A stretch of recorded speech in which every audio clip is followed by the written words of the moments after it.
Assalamualaikum warahmatullahi wabarakatuh. Selamat malam, Miss Emi. Kami akan mempresentasikan hasil analisa study case negara, pasar, dan masyarakat yang beranggotakan kelompok saya sendiri, Ahmad Jumadil Maku, Muhammad Faril Indrafiza, Syarifah Almana Akadri, dan Nafal Tasrif Karepesina.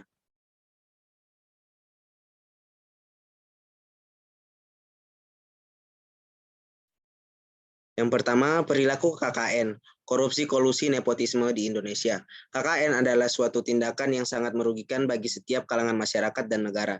Dikarenakan KKN hanya menguntungkan suatu pihak tertentu yang memiliki kekuasaan berlebih sehingga orang-orang kecil dan jujur akan dirugikan dari kebiasaan masyarakat. Next. Contoh kasus KKN yaitu kasus ex-Kemensos, Juliari Batubara. Aksi tindakan dari tersangka yang telah termasuk tindakan dari KKN pada ex-Kemensos RI Juliari Batubara yang tertangkap dan menjadi tersangka penggelapan dana dan juga logistik bansos yang menguntungkan dirinya dan juga rekan sejawatnya yang ikut turut terlibat. Selanjutnya akan dibacakan oleh teman saya, Syarifah. Baik, hasil survei Transparansi Internasional Indonesia, yaitu jaringan global NGO anti korupsi yang diperoleh langsung dari akun resmi TI Indonesia, menunjukkan indeks persepsi korupsi Indonesia tahun 2020 menempati di skor 37 dengan peringkat 102 dari 180 negara yang disurvei. Next. Indeks persepsi korupsi tahun 2020 yang dirilis oleh TI Indonesia menunjukkan lebih dari 2/3 negara Asia Pasifik berada di bawah skor 50, dengan skor rata-rata global 43. TI memberi skor dimulai dari 0 yang berarti sangat korup dan 100 yang sangat bersih. Next. Nah, di sini dapat dilihat penurunan yang terjadi. Skor tahun 2020 turun hingga 3 poin dari tahun sebelumnya 2019 pada skor 40. Next. Skor di tahun 2019 adalah pencapaian tertinggi dalam perolehan skor CPI Indonesia sepanjang 25 tahun terakhir. Next. Menurut manajer Departemen Riset TI, Wawan Suyatmiko, terdapat sejumlah indikator indeks persepsi korupsi yang membuat skor Indonesia sedikit turun, yaitu ekonomi, investasi, kemudahan berusaha, integritas politik, dan kualitas demokrasi. Next. Nah, hal ini turut mendapat respon dari Menko Polhukam Mahfud MD, meminta TI Indonesia memberikan hasil kajian tentang indeks persepsi korupsi kepada pemerintah untuk dipelajari. Next.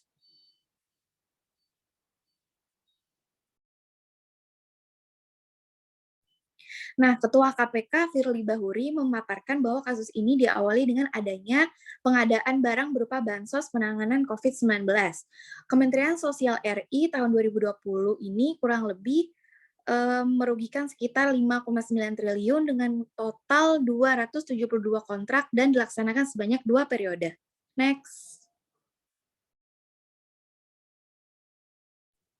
Menurut kelompok kami, menurut kelompok kami, adanya kasus korupsi atau bahkan khususnya korupsi bantuan COVID ini sangat berdampak bagi perekonomian di Indonesia, khususnya untuk masyarakatnya sendiri. Kenapa? Karena hal tersebut dapat menimbulkan makin meningkatnya kemiskinan serta ketimpangan. Contoh lain dampak korupsi yaitu bisa dikatakan tidak ada keseimbangan dalam perputaran ekonomi. Lalu ada hak golongan yang kurang mampu tidak disampaikan, sehingga tidak sampai pada mereka hak tersebut secara utuh. Yang susah akan makin susah. Next.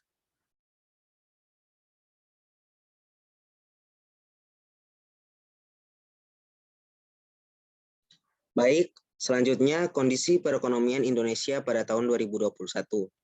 Badan Pusat Statistik atau BPS melaporkan pertumbuhan ekonomi Indonesia di kuartal 1 2021 masih mengalami kontraksi di minus 0,74%. Dengan angka tersebut, pertumbuhan ekonomi Indonesia belum mampu kembali ke zona positif setelah mengalami kontraksi 4 kali berturut-turut sejak kuartal 2 2020. Kala itu, ekonomi Indonesia minus 5,32%. Sebelumnya diberikan Menteri PPN atau Kepala Bappenas Suharto Mono Arfa memproyeksi ekonomi baru akan pulih dan tumbuh positif pada kuartal 2 2021. Next. Certainty dan uncertainty perekonomian Indonesia pada tahun 2020. Ketidakpastian dan kepastian mengenai ekonomi di Indonesia mungkin baru akan bisa ditentukan pada kuartal terakhir 2021. Hal ini disebabkan oleh pandemi COVID-19 yang juga berdampak langsung pada perekonomian Indonesia. Namun dalam hal ini untuk mencegah uncertainty pada perekonomian Indonesia, pemerintah sayangnya harus mempersiapkan secara matang untuk menghindari resesi yang terus berlanjut. Next. Selanjutnya akan dibacakan oleh Naufal. Sorry, yang baca saya hari ini. Farel, maksudnya Farel. Jadi kita akan dalam presentasi ini kita kelompok kami memakai teori sosial demokrasi. Jadi teori sosial demokrasi ini adalah sebuah pendekatan pragmatis yang memberikan nilai dan kepentingan yang setara untuk hak-hak sipil, politik, sosial, ekonomi, dan budaya dalam rangka kerja demokrasi. Sosial demokrasi itu memprioritaskan kebebasan atau kemerdekaan masyarakat, keadilan sosial dan solidaritas sosial dalam kerangka kerja kapitalisme dan demokrasi. Next.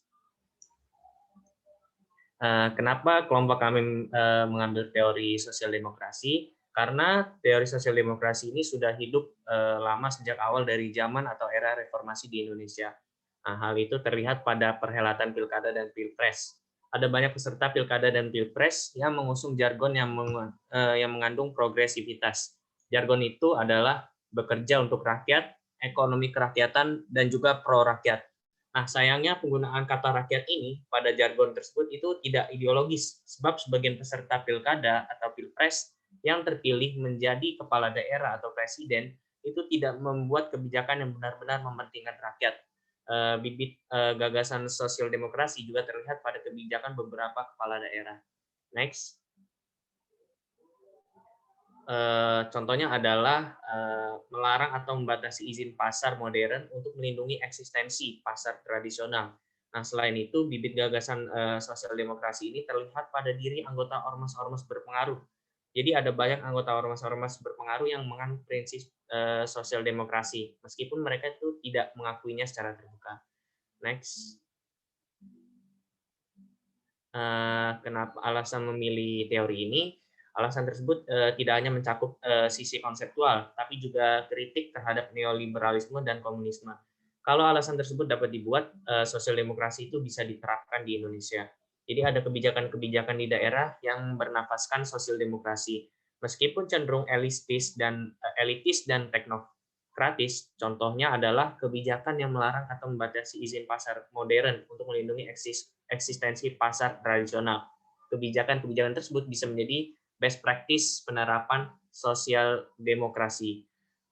Kemudian Pancasila sendiri itu mengandung nilai-nilai sosial demokrasi. Pembukaan dan batang tubuh Undang-Undang 1945 itu juga mengandung nilai-nilai sosial demokrasi.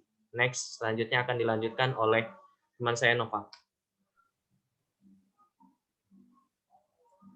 Selanjutnya, kelemahan dari teori sosial demokrasi sendiri dalam agama diakui adanya kepemilikan pribadi dan swasta serta mengakui bahwa perbedaan strata sosial dalam masyarakat memang ada. Tidak hanya itu, agama juga menentang teori materialistis dalam sosialisme yang memandang manusia sebagai alat produksi yang dipekerjakan dengan jaminan makanan, minuman, pakaian, dan tempat tinggal sebagai upah untuk pengorbanannya. Next. Politik internal yang sangat tajam.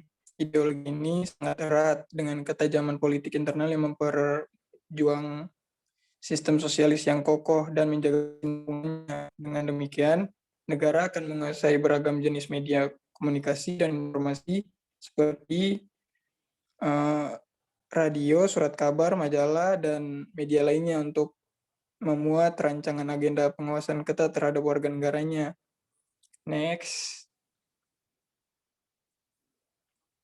Hubungan teori dengan case study. Pertama, sosial demokrasi adalah salah satu turunan dari modal sosial atau sosial kapital yang mana kedua hal tersebut sangat menentang tindakan atau praktik nepotisme di Indonesia, yang mana sejarahnya telah lama dikenal dari masa jabatan presiden hal dan hubungannya adalah bagaimana masyarakat yang telah terfragmentasi melalui tindakan tindakan korupsi, kolusi, dan nepotisme ini, yang menurunkannya angka sosial tersendiri di Indonesia dan melemahkan tingkat sosialnya. Bisa dilihat dari statistik di atas mengenai korupsi. Terakhir, melalui dampak politik uncertainty utama di Indonesia saat ini adalah pandemi COVID-19 melalui tahapan-tahapan dalam proses meminimalisir terjangkitnya virus, yakini tahapan vaksinisasi. Sosial demokrasi di sini lebih mengemukakan kepentingan sosial, sebab sosial demokrasi tentu sesuai dengan kondisi sosial dan perekonomian di Indonesia. Sosdem memang dapat digunakan untuk meningkatkan jaminan sosial, keadilan, dan demokrasi di suatu negara. Selanjutnya akan dijelaskan dan disimpulkan oleh Ibu. Ya, terima kasih. Jadi dalam kasus analisis, case tadi yang telah kita analisis, dapat ditarik beberapa kesimpulan, yaitu dalam menganalisis kasus ini, kita sepakat untuk menggunakan teori sosial demokrasi. Karena menurut kita, teori tersebut terdapat pendekatan pragmatis yang memberikan nilai kepentingan yang setara untuk hak-hak sipil, politik, sosial, ekonomi, dan budaya. Dan pastinya teori ini sangat relate untuk case tadi yang sedang kita analisis. Lalu Indonesia masih belum mampu untuk meminimalisir adanya tindakan KKN. Seperti yang kita tahu, di keadaan yang genting seperti ini, karena dampak COVID-19, masih ada saja menteri yang melakukan korupsi. Nah, karena sebab itu, hal ini dapat berdampak luas dan berjangka panjang. Salah satu dampaknya adalah penurunan kondisi perekonomian Indonesia yang masih mengalami kontraksi di angka minus 0,74%. Nah, ketidakpastian perekonomian Indonesia juga terjadi karena adanya keadaan yang belum stabil akibat pandemi seperti ini. Dan kita semua juga tahu sekarang pun telah diterapkan aturan PPKM yang di mana kegiatan ekonomi dapat terhambat.